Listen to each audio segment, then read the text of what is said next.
নমস্কার বন্ধুরা, আমি মৌসুমী আবার আজকে চলে এসেছি হেসেলে আপনাদের জন্য অন্যরকম একটি রেসিপি নিয়ে। ঢ্যাঁড়স ও চিংড়ি দিয়ে একটি রেসিপি দেখবেন, আমাদের সঙ্গে থাকবেন। আমি আগে থেকে সবই কেটে নিয়েছি ও চিংড়িগুলো বেছে একটু নুন হলুদ মাখিয়ে রেখেছি।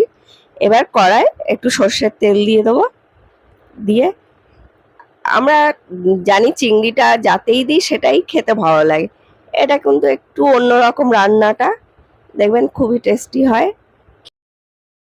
আমি 200 গ্রাম চিংড়ি নিয়েছি, আপনারা প্রয়োজন মতো যতটা লাগে ততটা নেবেন।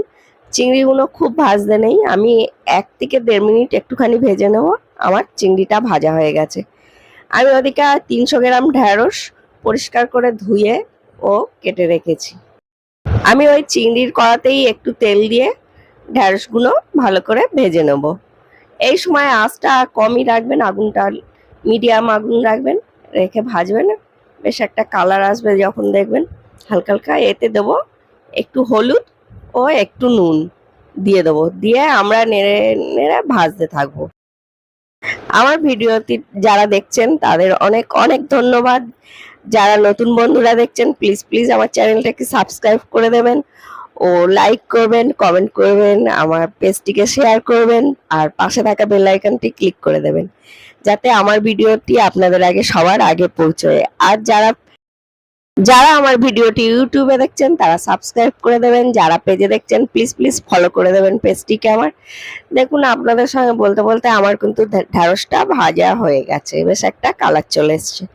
আমি একটু তেল দিয়ে ওতে দেবো, 5 ফোড়ন দেবো কিছুটা। আর বললাম আলাদা রকম হবে কেন রান্নাটা, এই রান্নাটা একটু আলাদা রকম হবে সেটা বলার কারণ হচ্ছে এটাই আপনারা কারি পাতা ফোড়ন দেবেন, দেখবেন এটার গন্ধটাই একটা আলাদা, খেতেও আলাদা একটা টেস্ট আসবে। আর আমি 7-8 কোয়া রসুন কুচি দিয়ে দিয়েছি তার মধ্যে, আর একটা বড় সাইজের পেঁয়াজ, সেটাকেও ছোট ছোট করে কুচি করে নিয়েছি। নিয়ে আমি সব একসঙ্গে বেশ একটু লাল লাল করে ভেজে নেব। এটা কিন্তু খুব তাড়াতাড়ি হয়ে যায় রান্নাটা, খেতেও কিন্তু ভীষণই ভালো হয়। আপনারা নিশ্চয়ই বাড়িতে করে দেখবেন, একবার ট্রাই করে দেখবেন। আমি দিয়ে দেবো এর সঙ্গে যা লাগে আর কি, সবাই আমরা জানি, কিছুটা জিরে গুঁড়ো, কিছুটা ধনে গুঁড়ো, আর 1/2 চামচ আদা বাটা, 1/2 চামচ কাঁচা লঙ্কা বাটা ও রসুন বাটা। আপনারা লঙ্কাটা যেরকম খাবেন ঝাল সেই অনুযায়ী আপনারা নিশ্চয়ই ঝালটা দেবেন। আমি এবার একটু মশলাটা ভালো করে কষে নেব। নিয়ে দেব টমেটো কুচি। আমি একটা টমেটোকে কুচি করে নিয়েছি, আপনারা চাইলে ওটাকে পেস্ট করেও দিতে পারেন। আর একটু জল দিয়ে মশলাটা যাতে ধরে না যায় সেই হিসেবে আমরা কষে নেবো অল্প জল দিয়ে। দিয়ে দেবো একটু হলুদ ও কালারের জন্য কাশ্মীরি লঙ্কা গুঁড়ো দিয়ে আবারও আমরা কষবো। এই সময় কিন্তু আগুনটা মিডিয়াম করেই রাখবো আমরা। আর আন্দাজ মতো নুন দেবো, ঢ্যাঁড়সে কিন্তু আমরা নুন দিয়েছিলাম, একটু ভাজার সময় একটু নুন দিয়েছিলাম, সেই অনুযায়ী আন্দাজে আপনারা নুনটা দেবেন যেরম লাগবে সেরম।